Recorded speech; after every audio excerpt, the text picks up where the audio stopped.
Today's lesson, we're introducing some of the strict fundamental training. What's nice about this lesson is a half and half lesson. So when you first go out, what's required is your pinch collar on the dog, your 6-foot leash, and your electric collar. Now, you can hook it to the ID tag or the electric collar on the way out. As soon as you get out of the driveway, you can drop the leash and let her drag it, clap your hands, and say, okay, free, atta girl, be kind of animated with it. And she doesn't understand it yet, but in a few days she'll understand it means free mode is she can go anywhere around you like the long line time, or she doesn't have to heel. But when you get her used to that, you go house down, drop it, say, okay, free, and then the first half of the walk, I want you to pretend that you're on the long line training like you did the first lesson. And during that portion of the walk, I want you to change directions 4 to 8 times, saying her name like we did today and like you've been doing. And then, if she has a slow or no response, you can bump her. I was hitting the pager and getting a pretty good result, the front button, 2 seconds, and saying her name. And then when she blew that off, I had to hit the nick and hit the side button twice. And you heard her squawk sometimes on that, and that's okay.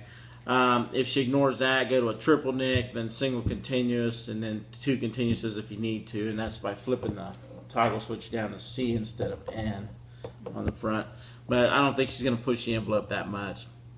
But I do want you to challenge her mentally and make her change directions at least 4 to 8 times. During that portion of the walk, also plant your feet and tap the front of your legs and say, come, atta girl, there you go. She should run to you and sit. She's knocked out, isn't she? And then a couple comes during that portion, and then if she's out too far, you can click her and say no a couple times. I wouldn't bother with the pager, but just nick her and say no, and she'll kind of freeze and wait for you to catch up or look back at you. All that's acceptable. But during that portion of the walk, you're also going to go all the way toward the park or wherever you're going, and then at that point switch the leash off the electric collar and hook it to the flat ring on the pinch collar, which by the way should be facing her right shoulder, okay, because she heels on your left. And at that point, put your right thumb through the handle and grab the slack with the fingers, and the left hand will be palms down, thumbs in, and you should have 12 to 14 inches of slack on the left side, so she has free will to mess up when you're heeling. But at that point, tap your fist on your left leg, say, heel, atta girl, there you go, and walk forward. Now, heel by definition means for her to walk with her eyes at the heel of your left foot, step for step and turn for turn. She's got a little bit of wiggle room. She can bring her eyes up to the seam of your pants. If her eyes go beyond the seam of your pants, she's not heeling correctly, and you need to give her a conventional heel type correction. You've got a couple options.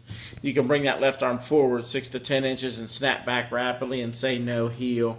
Big mistakes would be to turn your upper body or chin toward her when you're pulling it, because that kind of creates fear and anger. If we can avoid the dominant body language, it'll go a lot smoother. The other option, you can pull straight up under your armpit and say no heel as you're walking, and that'll get her attention too. But we do want her back in the correct heel position as you're walking.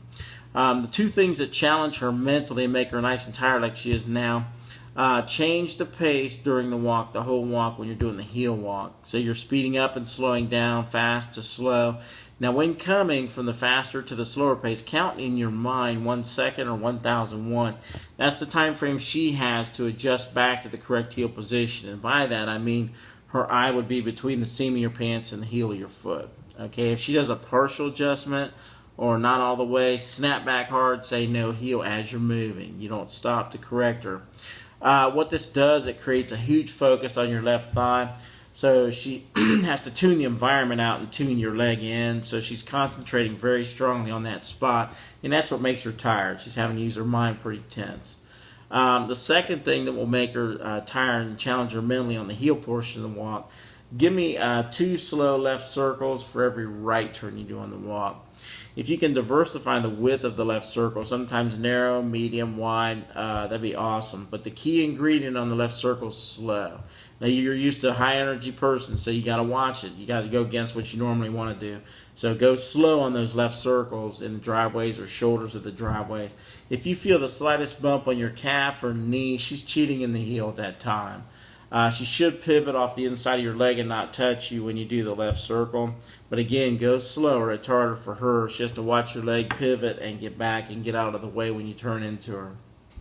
Now, a couple times today, she did what I call a 1960s sit-out, where you're turning that left circle, and she just sits down and said, no, you can't make me. Okay, when that happens, tap your leg and say, atta girl, there you go. If she blows that off, turn your face forward in the direction you're going. give me a double hit on the triple nick, and she'll have total recall. She'll get up and go right where she's supposed to, so don't worry about it too much. But the left circles and the changing of the pace, don't overdo them, but do them quite a bit during that portion of the walk. And again, the whole walk is 15 minutes to 20 at the most at this point. But as you see, they can retain pretty good when they understand what's going on. Now, a couple more things you may encounter when heeling. Say you're going down the street side by side, and she pulls to the left to see someone or a dog or a good smell. When that happens, come across your waist with your left hand and say no heel as you're walking forward. If the temptation is too strong and she goes right back to it again, give me the triple nick, and then if that's not getting it, flip it to the continuous and say no heel as you're walking. She'll bring it over. She won't have a problem with it. Now, the other thing you may encounter, say she's behind you. I think we talked about that. If there's something fading back behind, you're encouraging her, and if she blows it off, you'll correct her. But the last thing I got for you on the heel assignment, I'd like you to do 3 to 5 sits each time you practice. So when you're heeling and you come to a stop, lift the leash and say sit. Again, big mistakes would be to turn your eyes or chin down when you pull up. So what you want to do is when you heel and come to stop, say sit, and then look over. If she's not sitting, turn your face forward, dip it down again and pull up, say sit. If she's still not looking, just push her rear down the third time. But I need 3 to 5 sits each time you practice the heeling for the first 10 workouts. And workout number 11, there's no more help on the sitting. So when you heel and stop, I want her to sit automatically. I know she already knows sit, but the problem is she doesn't know it in the correct heel position. So that's why you're lifting her back behind your armpit a little bit so she sits correctly.